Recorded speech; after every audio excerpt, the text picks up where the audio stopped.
Shri Meghwal, the Minister of State for Parliamentary Affairs, presiding over this function today, and the Chairman of the Jury Committee of Sansad Awards also, all other members of the Jury Committee, including Shri Shri Sunil Arora, the Chief Election Commissioner of India, all Sansad Ratna awardees, and in particular the Sansad Maharatna awardees represented by Shri Arora, Shri K. Srinivasan, Founder Chairman, Prime Foundation Sansad Awards,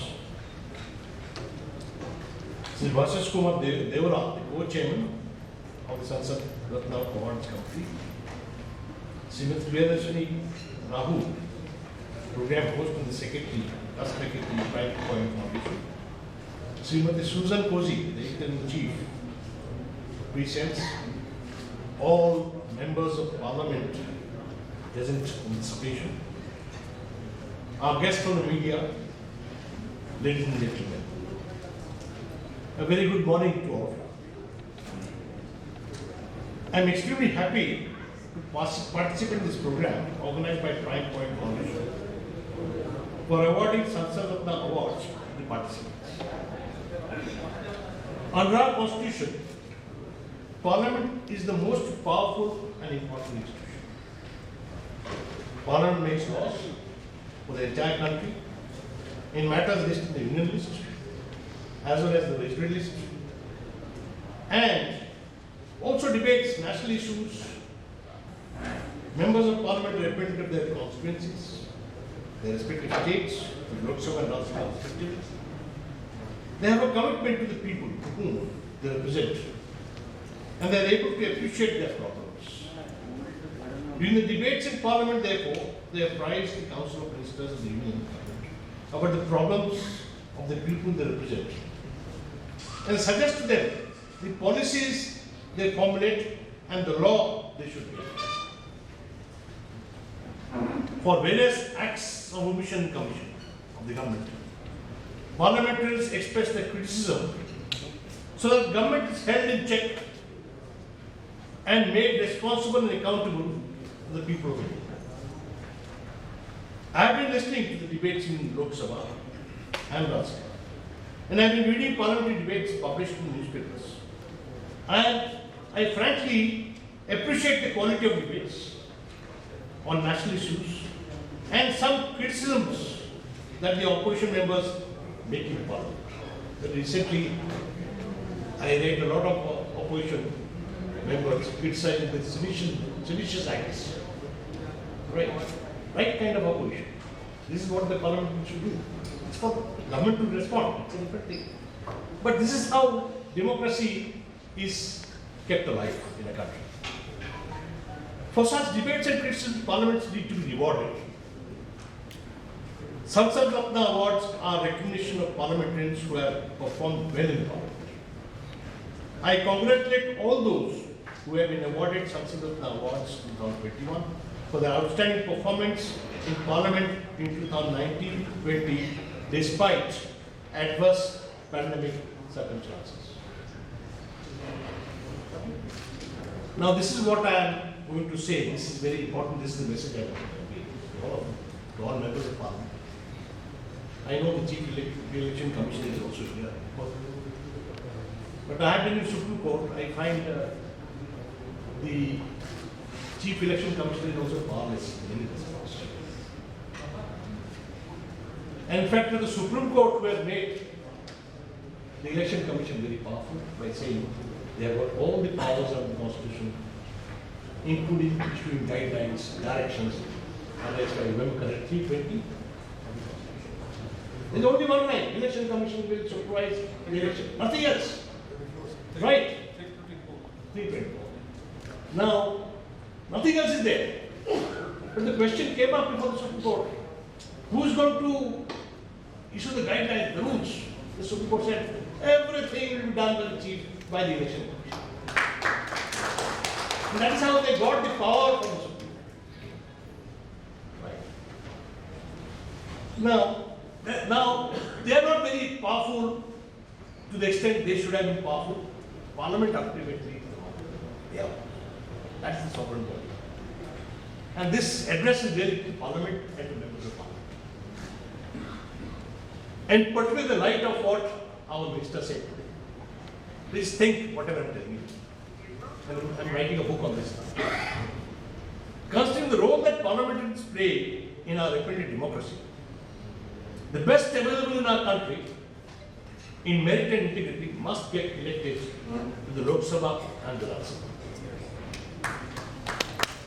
I am not quite sure whether Parliament in India today is represented by people who are the best amongst their party members in their constituencies and their states.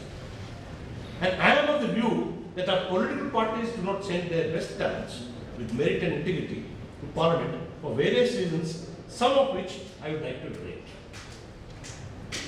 The first reason is that there is no internal democracy in our political parties.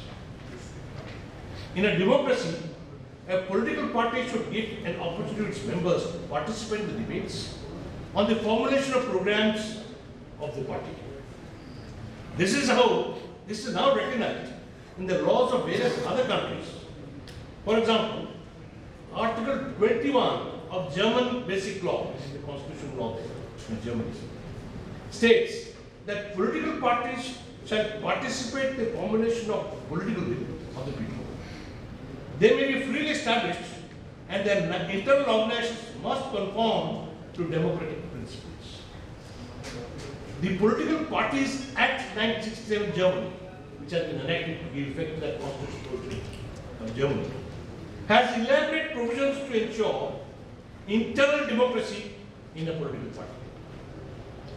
This act in Germany provides that political parties shall be organized in regional and local branches, and assembly of members or delegates in party conventions and executives are indispensable bodies of a political party and its regional and local branches. There has to be assemblies throughout the country in regional branches. It provides that the assembly of members or delegates of party shall decide on party programs, statutes, rules, membership dues, rules on arbitration procedure for disciplinary action against members. Disciplinary action is concentrated now in the High Command. But in that country, law has ensured that disciplinary action, whenever taken, is subject to arbitration. A member who is conscientious and done his job, in the arbitration, he may succeed. But the High Command may try to say, these are the democratic principles that parties should bring. And they are enacted in Germany. Rules on arbitration for the display action against members, parties' dissolution and merger with other parties. That also is taken. You have seen what happened in what we call Nepal. Somebody decides, one man decides, party gets out, one man decides, party remains. It should be decided on the board by the entire party. This act in Germany also provides that party convention shall elect the chairperson and members of the executive committee, and that the party convention shall receive at least every 2 years a progress report from the executive committee and pass a resolution on it.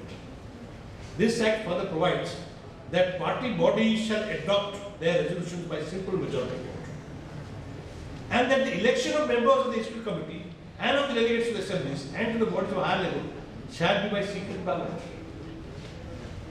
And voting may be open provided the voters raise no objections when asked. The Act provides that the right to propose a motion shall be designed in such a manner as to ensure democratic policy formulation and decision-making process, and there is adequate discussion, and also on the proposals submitted by minorities. Remember, this Act has been made in Germany. Why? Look at the history of Germany. They didn't want another Hitler there. They didn't want another dictator. And Hitler was elected by the election process. Then he acquired power in such a manner, everything got concentrated to his hands. This is why Germany has enacted this. Think of this. In contrast, there is no such internal democracy in political parties in India. Your minister said that Abdul Kalam ji said there is multi-party system. But let me tell you, minister, in constitution there is no mention of party. And this is a research I am doing now. There is no mention of political party. Council of Ministers, Prime Ministers, no mention of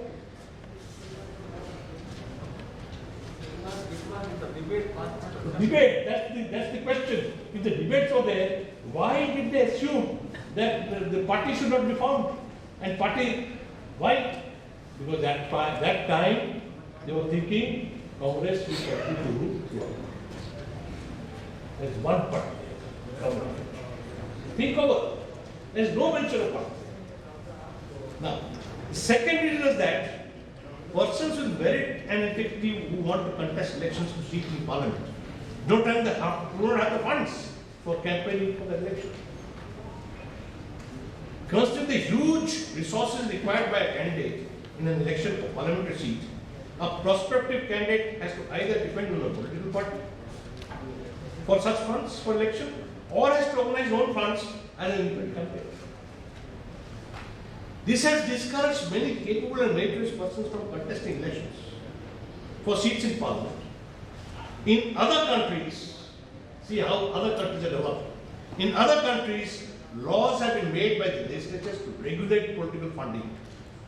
For example, Constitution of South Africa 1996 provides that to enhance multi-party democracy, nationalization must be made for providing funding of political parties participating in national and provincial legislatures on equitable and proportional basis. In accordance with this provision in the Constitution of South Africa, Political Parties Funding Act 2018 has been enacted for regulating public and private funding of political parties. This act in South Africa provides for permissible donations by private persons to political parties and for funds for political parties to be sanctioned by national and provincial legislatures. Some public donations from the state, depending upon how the party is performing national state, and some come from private donations from members, but all transparent. There is no such law in India as yet regulating funding of political parties. As a result, funding the political parties and independent candidates contesting elections for seats of parliament is not transparent, and a number of criminal cases have been filed against politicians for raising funds for their politics illegally. And the credibility is low, doubted by electors and members of the party. The minister was telling us that we went to IIT Madras and the students were criticizing the politicians. I agree with the minister. MPs, member of parliament, ministers, they play a very important role. They are the most powerful people. They take care of the constituency, they take care of the people, right? You can't imagine the sacrifice they make for their constituency. I became a lawyer to become either a member of parliament or a member of assembly. But I found the sacrifices that a member of parliament has to make and a member of ministry has to make. I can't. He has to work throughout all these people, constituencies. And then he has to organize funds for the election. He has to go through the struggles of politics. His term is only 5 years. Thereafter it may come, then it come. In the process, ultimately, I wanted to be a political leader, come to parliament, but I came to judiciary. I thought I was not capable of that kind of sacrifice. You are not this. But why so many political people are now entangled in cases? Because they also need funds to get elected. Organize funds, and while organize funds, they get into some trap. If the opposition party comes, pin them down. This is how politics goes on.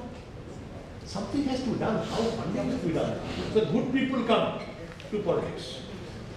Now, political parties have their own programs, and members are supposed to join the political party if they believe in the programs of that political party.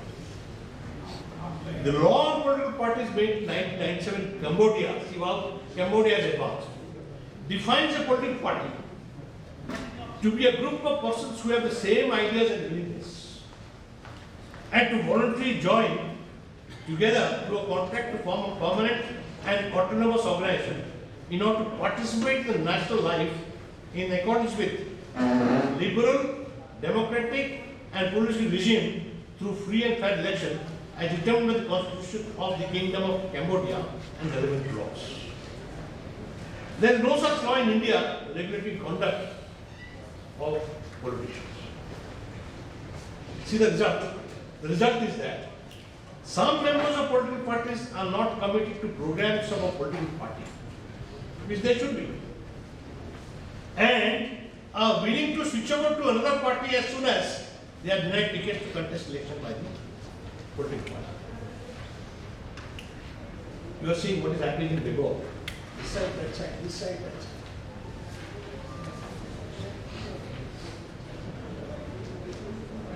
As they are denied tickets to contest election by the political party, they originally belong to, or if they are made a minister, they are not made a minister in the Council of Ministers. This demonstrates that these members, I am not saying all members, these members, today with BJP does not give no ticket, switch out to Congress. Right? Tomorrow with Congress does not give no ticket, switch out to me. Right? Then, if the BJP does not include the Council of Ministers, put their leg that side. Break the party. These are not things which political speaks up to political party. There has to be some regulation. And it can be done only by Parliament. Even Chief Election Commission cannot do it. Election Commission cannot do it. The Supreme Court also cannot do it. At best, I delivered the digital judgment. You know, the judgment said, once you are disqualified by a conviction, out you go. You can't remain inside the place. And the result is some of the great leaders, now they are behind bars. And they are not back to power. I don't know the name. It happened in Bihar, it happened in Tamil Nadu, right? It happened in so many other places. Once convicted, disqualified because the criminal reputation black, out you go. You can't even just file a claim. This at best the Supreme Court can do, can strike down the law. But Supreme Court cannot play state. Election Commissioner cannot play state. It is only Parliament that can play state and clean them. The Minister was saying, clean them. There is no such law. Right? Somebody has to take the issue. And if you be serious, to clean up the politics. This commission, these members are only keen to enjoy powers and privileges of the office of members of Parliament or minister. The idea of Prime Point Foundation to confer Sansad Ratna awards, which have been appreciated by Dr. APJ Abdul Kalam, as I understand, is to promote high ethical standards amongst our parliamentarians. In my personal opinion, ethics cannot be expected from a parliamentarian who has to go through the struggles of politics. If you go for start doing ethics in the electoral battle, you are out. I remember there was a Vice Chancellor of Utkal University, Dr. Parliamentary. He contested once as an MLA from a nearby constituency of Patnaik. Right? He had an independent candidate. And the other side was a Congress candidate. Right? And the Congress candidate's campaign was that if you want to know something good about me, you must listen from my rival, Dr. Parliamentary. You know, he was saying, the other candidate is very good, but please consider me also. Right? Can you say this in electoral politics? You have to go on Patnaik and fight. That is electoral politics. Thank God, Those days are gone when people used to come to political power through fight for kingdom, wars. That days are gone. Democracy means you have to fight, go to the field. But you can't expect, sorry to say, Mr. Srinivas, high ethics for them. This can be only regulated by God. You can't expect self-respect. Max Weber, in his lecture on politics as a vocation, has said that a political career provides a sense of power. But three qualities are required of a good politician. And these are, Max Weber, one of the famous sociologists in Germany. Three qualities are passion for a cause. In today's language, it says passion for the programs of the political party. You must be committed to it. Two, a sense of responsibility. Has to be program, all right. But program doesn't mean you kill, you hit, you go on doing all kinds of things which are not responsible and achieve a program. It has to be a democratic process. It has to be a peaceful thing. And third, a sense of proportion. That has to be a balance. For ensuring these qualities in our next generation political leaders, India needs a new law to be made by Parliament to regulate political parties, political funding, and conduct of politicians as have been made in some other democracies in the world. Thank you.